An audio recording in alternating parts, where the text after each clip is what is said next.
I'm Owen Bigland. This is the Inside Edge video blog. Okay, a couple topics today. The first one I want to talk about is since we've been in this COVID lockdown here since last March, I have seen a huge surge in the number of what we call unrepresented party calls and contacts that I'm getting from the general public on my listings. So what I mean by unrepresented party, this is someone who has seen one of my condo listings on the MLS, on the public MLS, Realtor.ca or Realty link, or if it's a detached home, they've seen my sign on the lawn and called me for a showing, asked me for information and a showing on the home. So I have seen a huge surge in this since COVID, more than likely because public open houses are now forbidden and are for the foreseeable future. So it's a little more difficult for people to get into homes with no public opens. Now, when someone calls me like this, the first question as a realtor that I have to ask is are you working with a realtor? Do you have a realtor? 9 times out of 10, they will tell me, no, I don't have a realtor. And at that point, I have to tell them, listen, I cannot help you with this. You need to get a realtor. Because I am the listing realtor here. I have fiduciary duty and a client relationship with the seller. The rules have changed dramatically the last couple of years. I've done a few blogs on this, on double ending and everything else with the shadow flipping and all that other stuff. But I want to do what's in the best interest of this caller, and I tell them you're going to need to get a realtor. Now, if you're interested in looking for a realtor and don't want to go after one of my listings, then I might be able to take you on as a client. It depends. The next question I'll ask them, are you pre-approved for your mortgage? Are you pre-qualified? And probably half the time they will tell me, no, I haven't talked to a bank, but it shouldn't be a problem usually, whatever. And I tell them, no, I mean, if you want to go after this listing of mine, you're going to need to get a realtor, and I can refer you to some. However, the fact that you're not pre-approved, I can't refer you to a realtor, because the realtors I'm going to refer you to are going to be experienced, well-qualified realtors. They're going to be like me, and they're not going to work with you unless you're ready to go and you're pre-approved. But getting pre-approved for the mortgage is the first step. I've done many blogs on the steps it's going to take to buy your first home. And getting pre-approved is the first step. And I'm here to tell you, I've been warning you on this for many, many years, because there's that misnomer out there, those false claims that, getting a mortgage in Canada and buying a house and borrowing all kinds of money at cheap interest rates is a cakewalk. Anyone can do it. When it is so far from the truth, it hurts. Getting qualified for a mortgage in Canada is an extremely difficult, a lot would call it a stressful 2, 3, 4 weeks. So what you're going to have to do, the first thing I tell people is the worst mistake you can make is go down to your local bank or credit union. And I suggest you go with a bank. Don't go with a credit union. I'll do another blog on that maybe another day. But the worst thing you can do is just go to the teller and say, hey, I want to get qualified for a mortgage. You want to speak with a senior mortgage rep, a decision maker, someone who has signing authority. If you like, I will tell this caller, I'm more than happy to provide you with a couple of senior mortgage reps, my personal guys. And I use both TD and Royal Bank. I refer a lot of business to these two guys. They're the best. They both got seniority. They're both high producers with Royal Bank and TD, and they'll get you approved. But I got to temper your enthusiasm. Hopefully, the first step is you've got your down payment funds in place. In Vancouver now, most people are using conventional mortgages. 20% down. If you're buying an investment property, you have to put 20% down or more. I'm starting to see 25 and 30 being the norm. If you're buying a property over $1 million, which is the majority of properties now in Vancouver, again, you need to use a conventional mortgage, minimum 20% down. But I also recommend, even if you're buying a $700,000 condo, I mean, hey, if you can get in and get approved with 15%, maybe you can. It's tough. But the nice thing about doing conventional mortgages is you don't have to take the CMHC or Genworth default insurance, which is expensive. People don't realize how expensive that default insurance is because they pad it in to your monthly mortgage payments. But I'm privy, as you guys know, to a lot of deals, and it's what gripes me to no end when I hear people say that, oh, it's easy to qualify for a mortgage, anyone can get one done. People are buying homes with 5% down, 10% down, and it's just simply not true.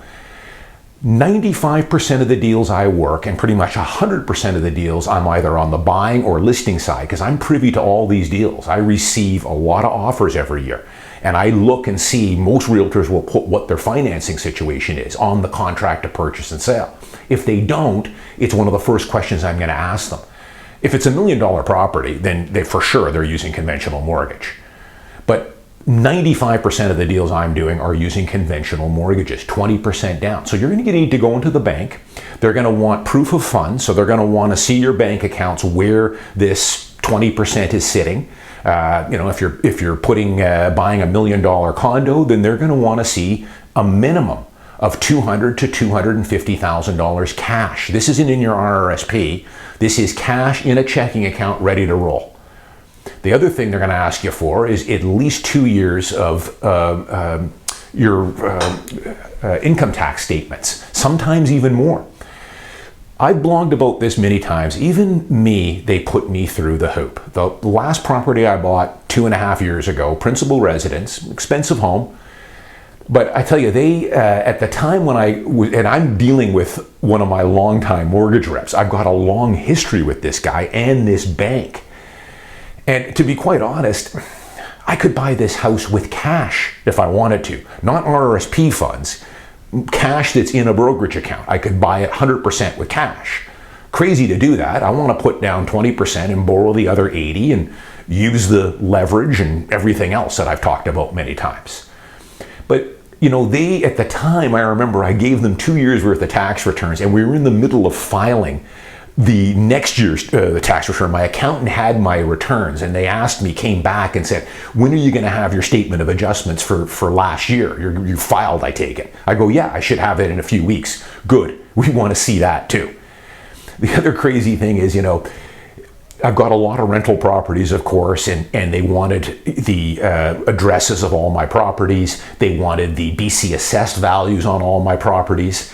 They also wanted me to spell out how much rent I was collecting on these properties, but they also won't take your word for it.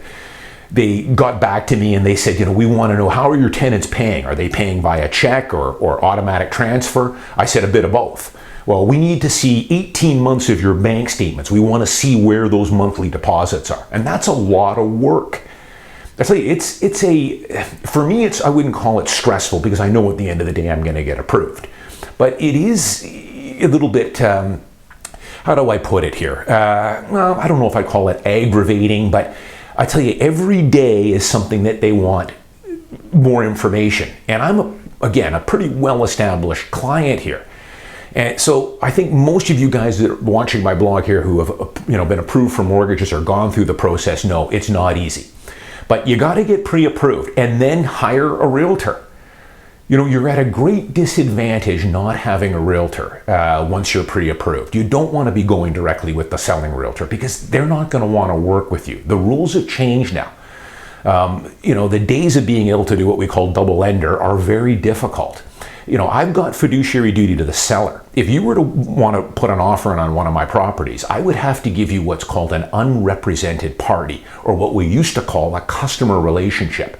In the old days, it was like a one-page form saying that, sure, I'm working for the seller, but I can write an offer for you. I'll print it all out. I can't give you really any guidance on the home, pricing or anything, motivation, nothing, because I'm not working for you. But if you really want, here, I'll fill everything in and you put in the price and your subjects. Now that form is like 6 pages long with warning signs all over the place saying, hey, you better talk to a lawyer. Are you sure you know what you're doing? Because this realtor is not working for you. Once people see that, they get spooked. The only time I still do double end deals is on tear down homes. I've talked about it before. These are builders. It's lot value.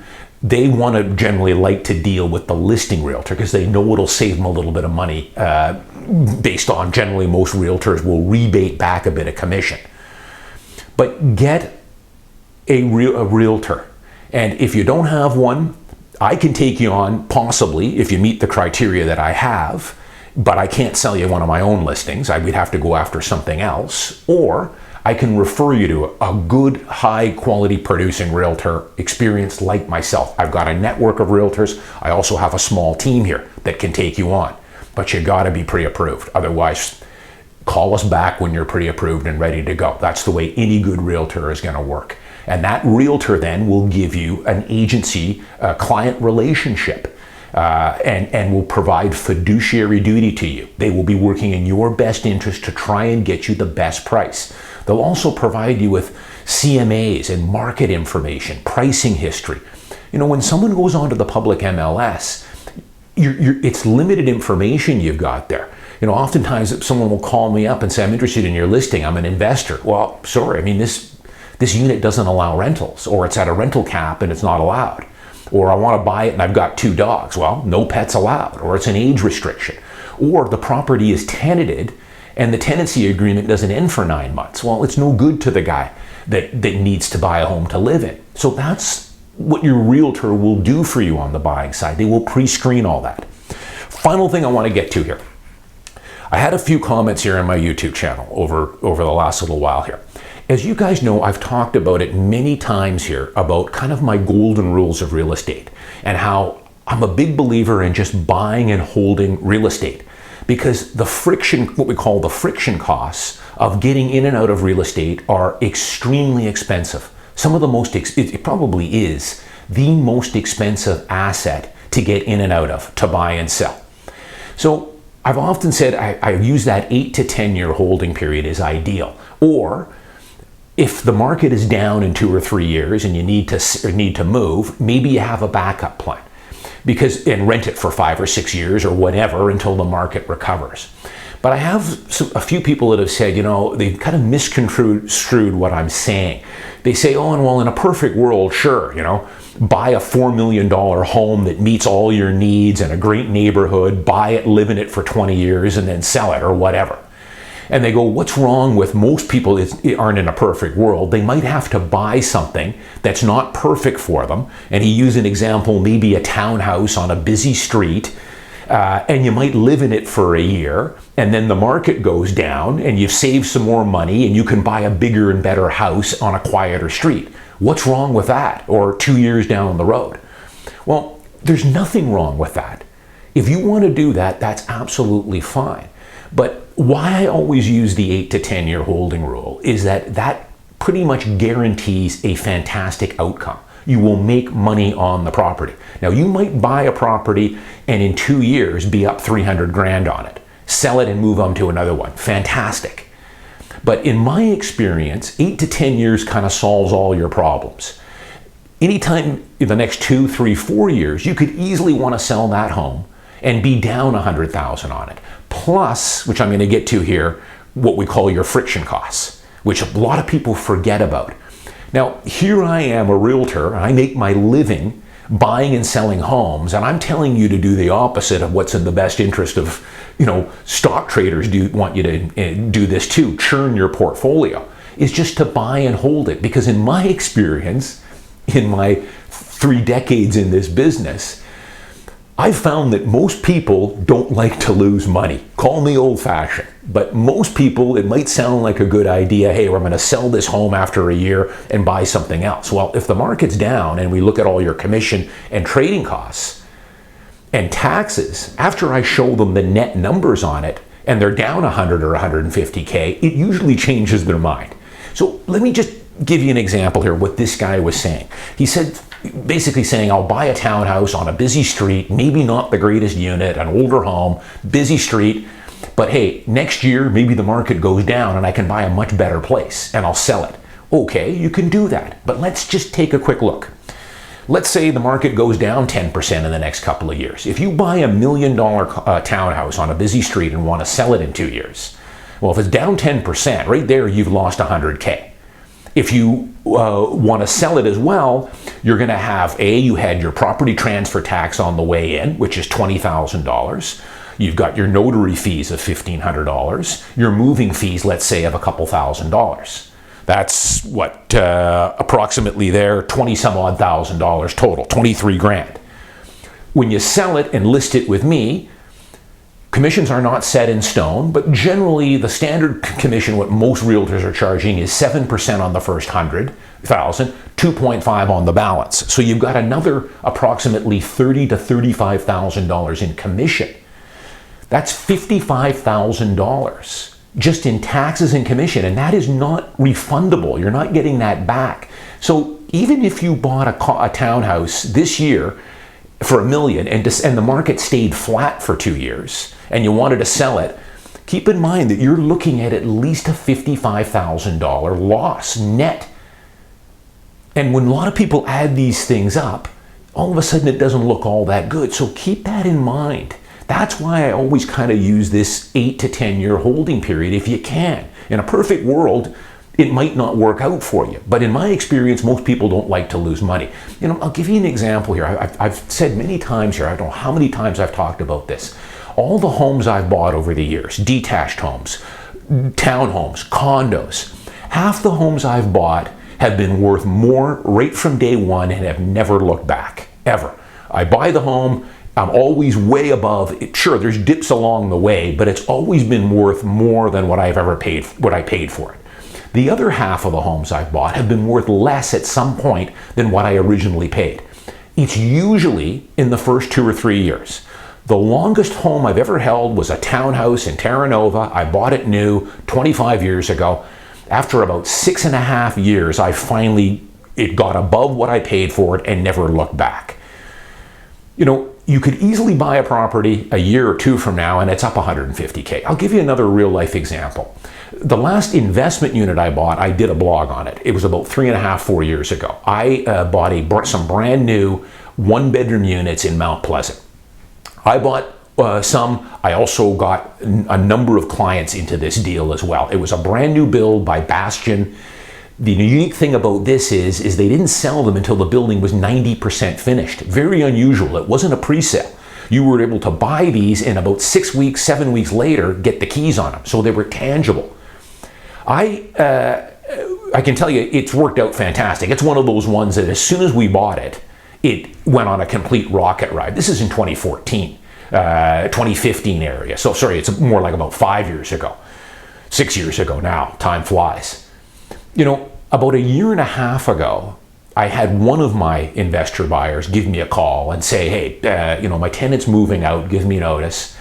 You know, I'm up about $250,000 on this unit in the last 4 years. I mean, we did very well on this. It did nothing but go up. You know, and he was tempted to sell it. And, you know, I always tell people, as you guys know, I'm a big believer in buying and holding and what I call playing 9 innings of baseball. I can't bend his arm, but I said, hey, why not just keep it? I know you're up $250,000. It can be very tempting to take the money now. But, you know, I think the long-term runway for that neighborhood, that building, it's worry-free for another 10 or 15 years. You'll have no problem getting another tenant in there at $2,100, $2,200 a month. Maybe just keep it. Think about it. But if you really want me to sell it, no problem. Once the tenant's out, we'll clean it up and get photos and we'll stage it and go from there. And, you know, thankfully he kept it and it's gone up. He's probably up another 40 or 50K on it since that phone call. But that's what I recommend people do. But again, it's not a hard and fast rule here when I say keep 8 to 10 years, or I tell people to buy a home and keep it for 20 years. The reason I use 8 to 10 is that's always a fantastic outcome. In my 30 years experience, I've never had a home that after 8 years was worth less than what you paid for it. Even if the market stays flat, you've done a tremendous amount of damage to the principal payment from your monthly mortgage payments. So that's what I mean by that. But people omit the friction costs with real estate. Extremely, extremely expensive. You know, getting out of stocks is cheap. I get my trades for free. You're probably going to pay $9.99 and can sell a share in a matter of seconds. Selling a home, you've got PTT on the way in, which is a killer, biggest tax grab in the world. Commissions on the way out, 7 and 2.5, notary fees. Geez, if you buy a new unit, forget it. You've got 5% GST on $1 million property, that's another $50K. You're not getting back that $50K. It's like buying a new car. As soon as you drive it off the lot, it's depreciated. That's $50K less as soon as you take possession on a brand new unit. You're not getting that back. So buy and hold and avoid these friction costs is the way to go. But hey, if you want to buy a home and sell it in short order, go ahead. But remember those commissions. On $1 million property, even if the market stays flat for a year, you're going to be down $50,000. Maybe more. I'm Owen Bigland. As always, thanks for watching. I'll see you next week.